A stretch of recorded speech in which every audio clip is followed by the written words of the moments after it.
This is the Travel and Tourism Show on Star FM. Good evening and welcome to the Travel and Tourism Show here on Star FM, sounding good all the time. I'm Mazwi Shamu. This is the show that gives you information on where to go, how to go, what to do and how to do it. We also like to give tips and hints on exciting things to do and what to expect within the various destinations. It's been so exciting to see some of the issues we have raised in the previous shows starting to get the ministry's attention, so we won't stop. We want to highlight issues within the travel and tourism industry so that they can be addressed and we can raise our tourism industry to be the best that it can possibly be. Speaking of the best, on the show tonight is a seasoned tourism expert who has successfully driven the tourism industry in one of our best destinations within the Zambezi and Victoria Falls area. Tonight, I welcome Ross Kennedy. Ross, welcome to the show. Good evening. Thank you so much for having me. It's a great pleasure to be with you. Thanks.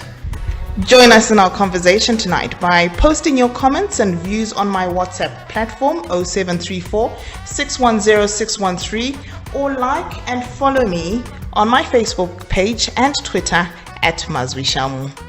Just as we begin, Ross, tell us who is Ross Kennedy and what is or has been your role in the travel and tourism industry? Thanks, Mazwi. I started in 1972 at the Jamison Hotel here in Harare.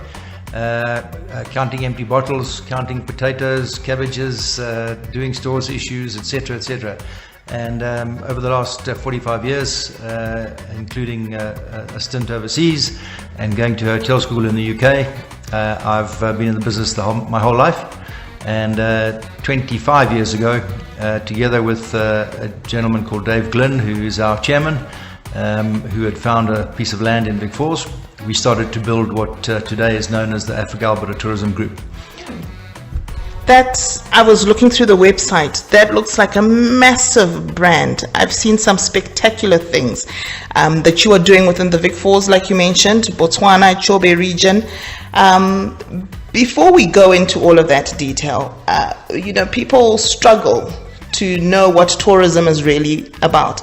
Can you define tourism in your own words and perhaps tell us what the key sectors are? Sure. Tourism is one of the main sectors that falls into the broader hospitality industry. And within that hospitality industry, you've got everything from conferencing and events to incentive travel, and then of course to the leisure side of it, which is the brand that really falls into the tourism category. And tourism, and especially in this part of the world, tourism is defined generally by people spending disposable income in off time, i.e. non-work time, leave, vacation time, visiting destinations that may or may not be local within Zim and abroad. New things, exciting things, exploring, learning, taking the children to see and learn. But it's summarized by spending disposable income doing things that you wouldn't normally do in your daily and business life. Okay. So in the area that you are working in, which is the Vic Falls sort of Zambezi escarpment area, that particular area is big in terms of ecotourism and sustainability initiatives. Can you break down what ecotourism is? Okay, ecotourism covers, again, a wide range. The words and the description is used by different people in different ways. Eco started, the eco part of ecotourism, comes from ecology and looking after the land and looking after the resources. So that's the basis of it. But ecotourism generally speaks to the sector of tourism where the developers and the operators, from the very outset, from even identifying a place that they wish to develop, adopting a sustainable footprint from day one that includes protecting the flora and the fauna where they intend to develop, involving the community, consulting with the community, ensuring that the community benefits from that tourism development, be it by jobs, be it by working on the building project or the construction time, becoming waiters, etc., and through to everything that you do once you open, using solar if you can, processing grey water, etc., etc., using local vegetables and suppliers as opposed to bringing from elsewhere. So that's the broad description of ecotourism, taking care of the very thing that you are promoting. Okay, so this falls directly under sustainable tourism. And I know we've been talking about, well, within the past year, the tourism industry has been dubbed the International Year of Sustainable Tourism. But tell me, in theory, it sounds fantastic. Is this really all happening on the ground? Have you seen the fruit of any of the things that you said, the jobs, the local economy and all of that? Yes, there's absolutely no question. If I can tell you that in the Victoria Falls area, which is where the bulk of my knowledge rests about this industry, having operated there for 25 years and built and developed a business there all this time. Just in this last 2 years, for example, occupancies have risen. Apologies, thinking about the river now. Occupancies have risen just in 17 over 16 by over 22%. And in our industry, what happens is that every one job that's created, generally 10 other people are benefiting downstream, be they family or somebody else. As hotels get busier, they need more food and beverage, they need more linen, they need more laundry staff. So I can tell you that we've employed about 22 more people in the last 18 months. There are new hotels, there are new camps, there are new lodges, there's a new brewery, there's new bars and restaurants in Vic Falls, all of whom are having to employ people, and therefore there's no question the economy is benefiting. On the sustainability side, yes, I can tell you that lots of the properties are doing going the way of solar lighting, of going the way, some of them are now looking at wind generation as well for power for their camps and tents and lodges. Recycling grey water. We're about to launch a major plastics recycling plant in Vic Falls for the industry. So there's a lot of it happening, yes. I like that. I like the fact that you can actually give, tangible figures and numbers on what it's all about. What are some of the challenges that you may have faced with these initiatives? Okay, in some cases, of course, it's about the challenges come from bureaucracy. And with bureaucracy comes, possibly licensing and registration and so on. So with people like EMA, Environmental Management Authority, obviously local council, etc. Some of it, of course, is just standard. It's how we work. But sometimes it can be frustrating, the amount of bureaucracy that's involved when in actual fact one is trying to do good. So we're very fortunate. We have a wonderful relationship with the authorities in the Falls after 25 years of being in that town and developing and growing and contributing significantly to the community and the economy. From time to time, it's one does come across naysayers who believe that some of these things that we do, that we believe are a major contributor to doing good. One does get naysayers who say it's not worth it, and why? Well, that's up to them. They must do or not do what they wish to do. We will always be very good citizens of this country and of this economy. Very nice. It's interesting to know. So with one of the other things I was thinking about when you're talking about how ecotourism works and how you involve the local community, that I'm sure develops a love for the area, love for the country within the local people themselves. Has this helped with issues such as poaching, for example, that you may get we've heard a lot about within the area? Sure.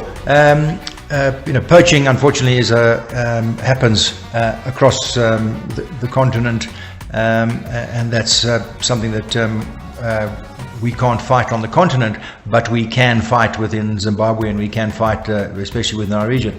There's a significant energy in the tourism sector across Zimbabwe and the region to combat poaching. We ourselves, together with a professional guide called Charles Brightman, launched the Victoria Falls Anti-Poaching Unit in 1999. So coming on for 20 years now. It's had massive success. We have 18 full-time scouts who operate 24/7 in a 50-kilometer radius of Vic Falls, often encountering seriously armed professional poachers.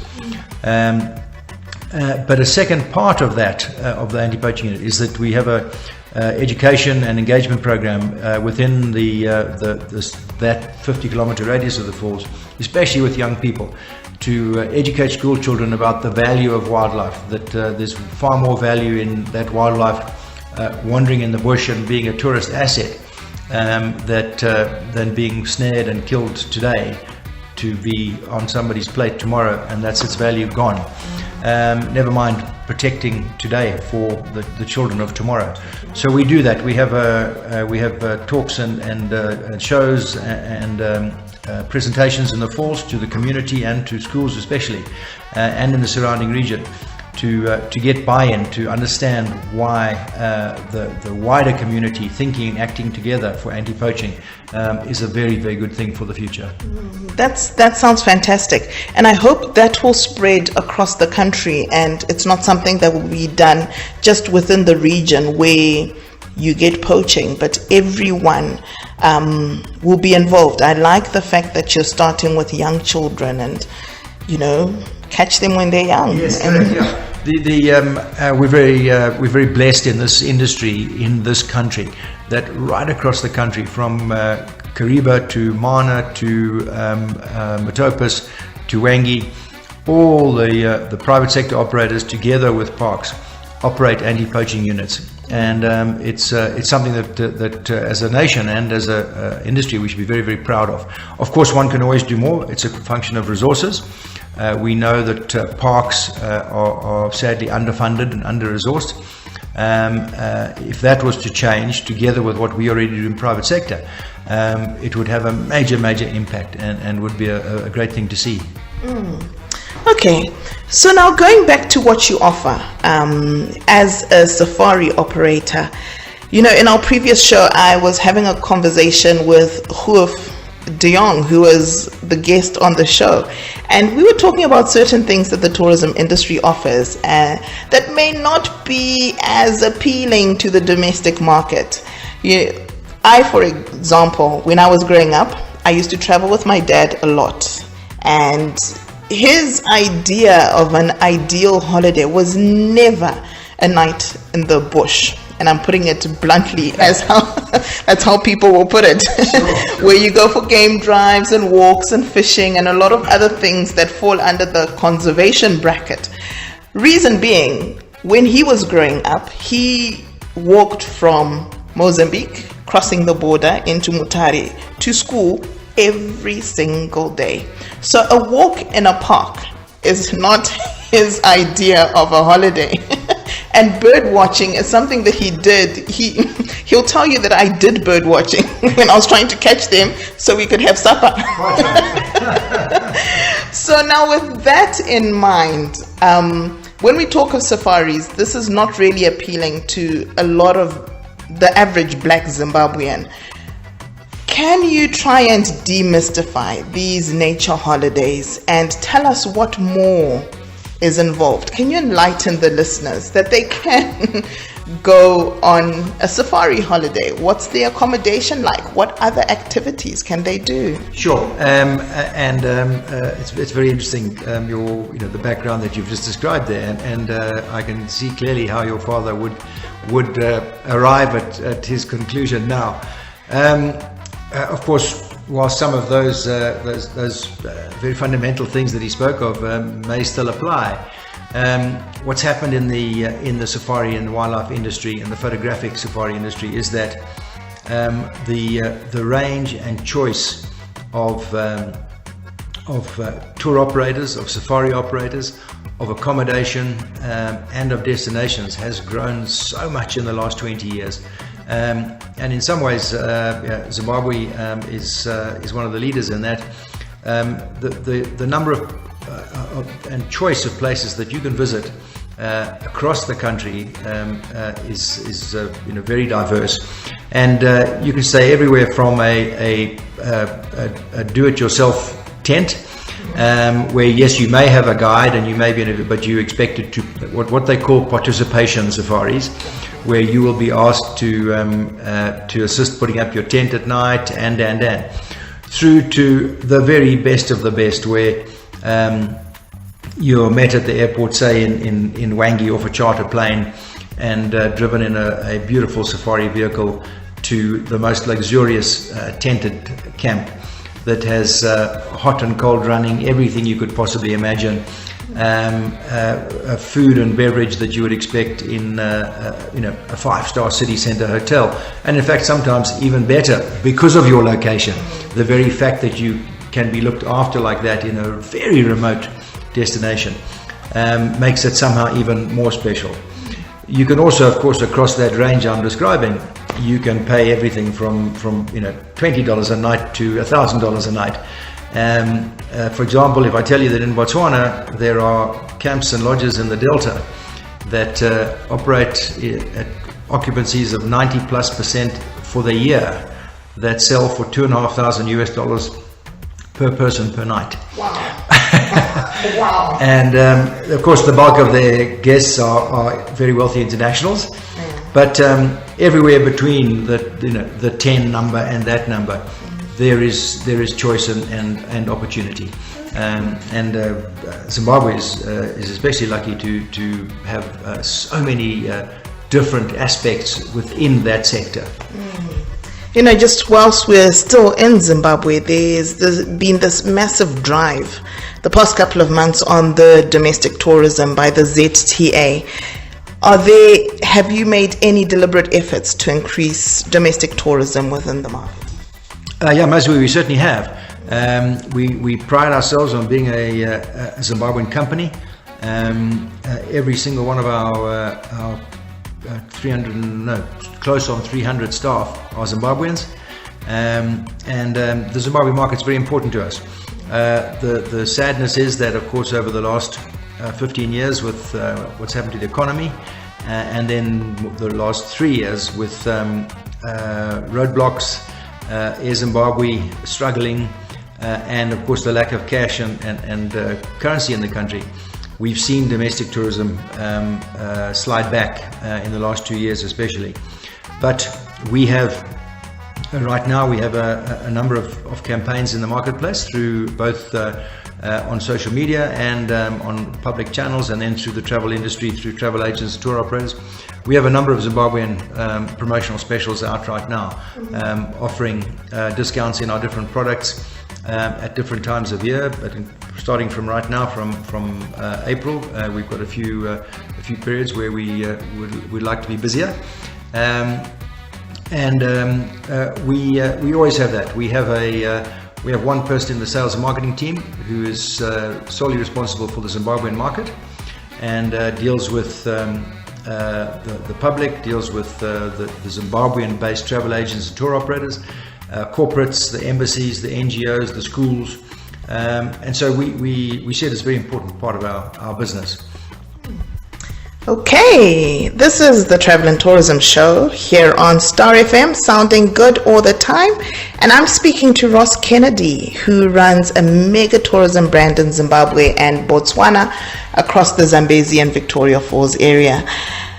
There's obviously so much more that we can talk about. So I'm going to ask Ross to come back again on the show for next week. Ross, thank you so much for coming on the show today, and I hope you can come back so we can actually continue the conversation next week. Thanks, Mazwi. That's very, very kind of you. I hope I've been able to share a few insights, and I'd be delighted to come back. Awesome. That's great.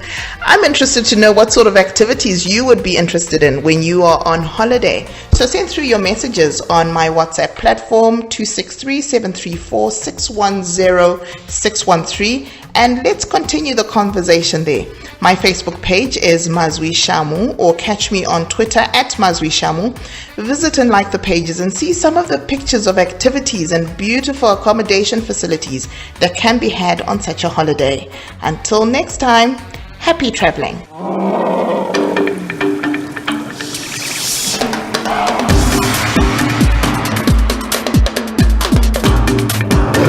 This was the Travel and Tourism Show on Star FM.